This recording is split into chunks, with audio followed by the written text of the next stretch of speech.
ya enfocándonos en el área de la neurorehabilitación en pediatría, ¿cuál fue su primera formación o cómo se fue acercando o tratando este tipo de pacientes, Lee?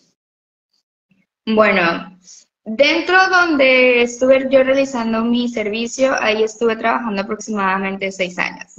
Entonces, comencé a formarme en esta parte de lenguaje, motricidad orofacial, comencé a ver trastornos del neurodesarrollo, especializarme mucho en pacientes con autismo.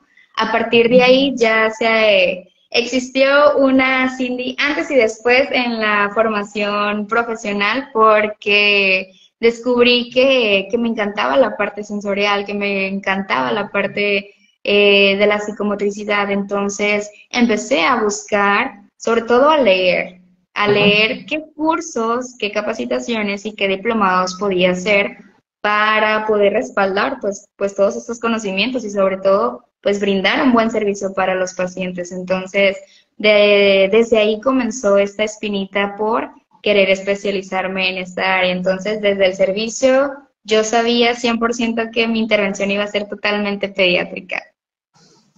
Ujú. Ahora que comenta este apartado de la integración sensorial o un poquito más en cuanto a este tipo de pacientes que son los niños con síndrome del espectro autista, ¿cómo podría definirlo en ya enfocándonos a pediatría, ¿sí? Sobre los trastornos de integración sensorial en específico, ok. Para poder comprender qué es un trastorno sensorial, primero tendríamos que saber qué es la integración sensorial.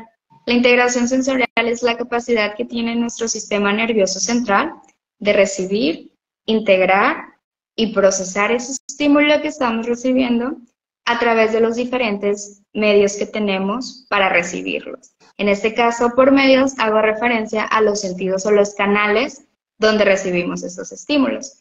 Conocemos los 5 sentidos, que es el tacto, la vista, el gusto, la audición y el olfato, pero cuando hablamos de integración sensorial se agregan 2 sentidos más, que es el sistema vestibular y el sistema propioceptivo. Entonces, cuando hay alguna dificultad, ya sea para poder recibir este estímulo, para poder integrarlo o para poder brindar una respuesta ante ese estímulo que estamos recibiendo, es cuando llegamos a la conclusión o a la impresión diagnóstica que existe un trastorno en la dificultad del procesamiento sensorial o trastornos sensoriales. Dentro de todos estos trastornos, pues al igual que el espectro, existen diferentes clasificaciones de acuerdo a la dificultad sensorial que están presentando. Entonces, eso es básicamente. Y entonces, y ya estando aquí en esta fase de que trataba este tipo de pacientes y en la clínica especializada en la que estuvo trabajando, ¿cuáles eran las técnicas de abordaje o la forma de tratar a estos pacientes, Lee? Primero, mucha paciencia, porque cuando trabajamos en pediatría, de pronto queremos tener resultados ya y que el paciente haga todo lo que tenemos en la planeación al día siguiente. Y la realidad es que, perdón, tenemos que tener mucha paciencia porque es un proceso y al hablar de trastornos del espectro autista, es un proceso el que, número uno, hagas clic con el paciente. Si tú no haces clic con el paciente, así tengas la mejor estrategia, el mejor curso que tomaste es de integración sensorial en España, la técnica más nueva que aprendiste en Chile, si tú no haces clic con el paciente, de nada te va a servir. Entonces, lo que manejábamos era justamente un protocolo, un proceso de un equipo multidisciplinario donde entraba el psicólogo, donde entraba el fonoaudiólogo en la parte del lenguaje y yo en la parte física, donde me encargaba a partir de generar escenarios con intereses del paciente sobre todo, donde yo trabajaba la parte física junto con la parte sensorial. Entonces, de acuerdo a las necesidades, era muy puntual o muy específico lo que se tenía que abordar, pero lo primero que teníamos que hacer es ganarte el paciente. Si no te ganabas al paciente, no ibas a poder trabajar absolutamente nada. Entonces teníamos diferentes procesos para evaluar, diferentes escalas para saber qué tipo de necesidades, qué tipo de ayuda, qué tipo de intervención iba a necesitar y sobre todo escuchar mucho a las familias. De pronto algo que nos pasa a nosotros como terapeutas pediátricos es que realizamos una evaluación, vemos las necesidades desde nuestra perspectiva física o sensorial, pero muchas veces la familia tal vez no le interesa que ella se pueda desplazar o que pueda recibir cierto estímulo, le interesa que coma, le interesa que pueda bañarse, que pueda cortarse las uñas, que se pueda cortar el cabello sin que sea un caos. Entonces, muchas veces es muy importante pues también escuchar a la familia y preguntar cuáles son sus objetivos o sus intereses en terapia. Ujú. Justo con lo que inició, hace ratito dijo que debemos de tener paciencia con los niños, ¿no? Que presentan este trastorno. Y relacionando con algo que dijo hace rato sobre las prácticas y más sobre pediatría, fue que algunos fisioterapeutas o estudiantes no les gusta esta área, especialmente, ¿no? Por la interacción y el reto que lleva a tratar este tipo de pacientes, porque como dijo hace rato, ¿no? Luego empiezan a llorar, no te hacen caso, y ante todo intentar hacer como que ese match, ¿no? Intentar ganarte al niño. Está súper complicado. Yo lo siento porque pues no es mi área de enfoque como tal. Sí, ¿no? Y romantizan mucho la pediatría. Solamente ven un bebé y dicen, wow, qué hermoso, pero ya trabajar con un bebé, estar cargando 10 kilos una hora es pesado. O inclusive yo les digo, y soy muy puntual en esta parte también, es muy precioso trabajar pediatría. Yo amo trabajar en pediatría, pero les digo, no solamente son los comerciales que te pasan en Teletón.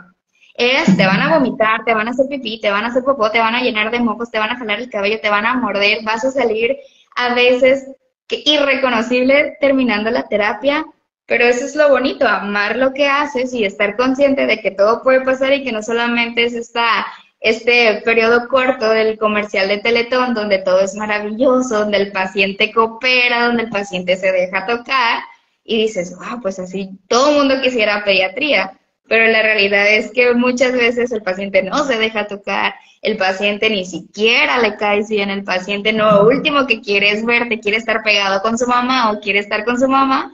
Entonces sí, es muy hermoso trabajar con pediatría, pero sí es de mucha paciencia y dedicación. Ujú.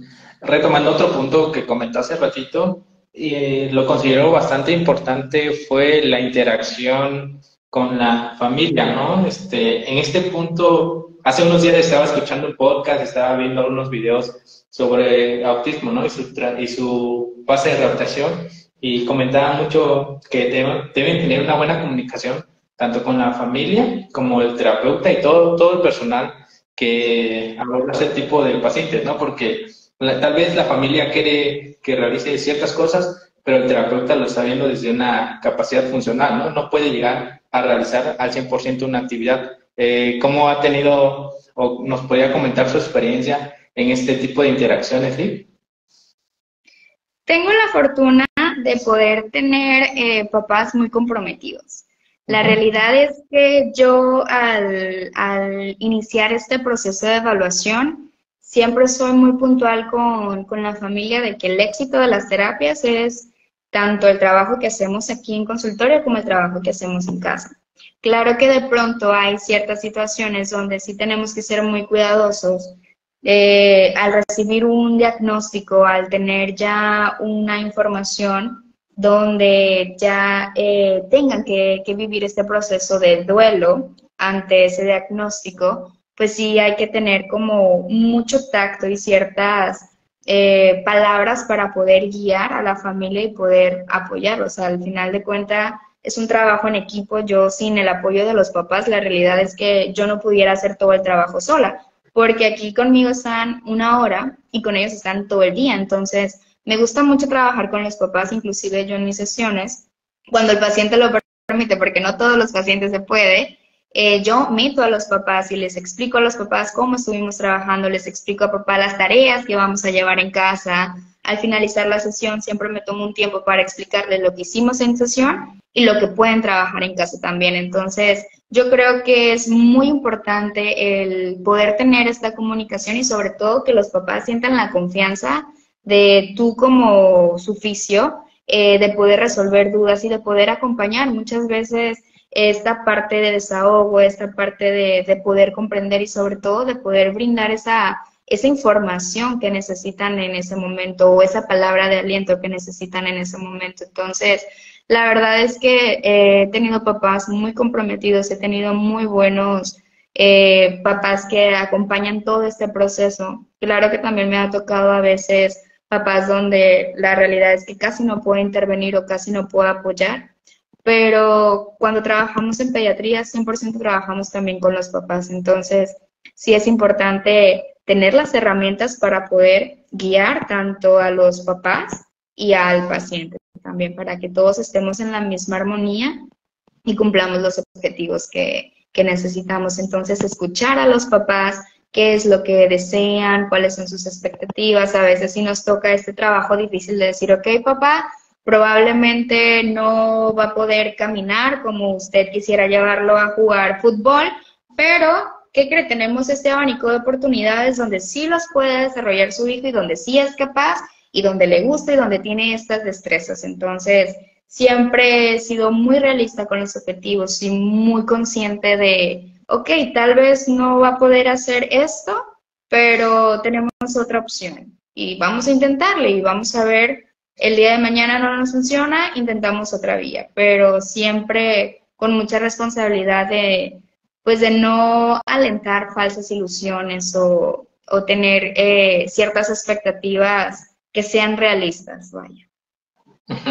Sin duda, lo de marcar objetivos y tener esa buena comunicación con los padres es fundamental, ¿no? En cuanto a la rehabilitación de los pacientes con autismo.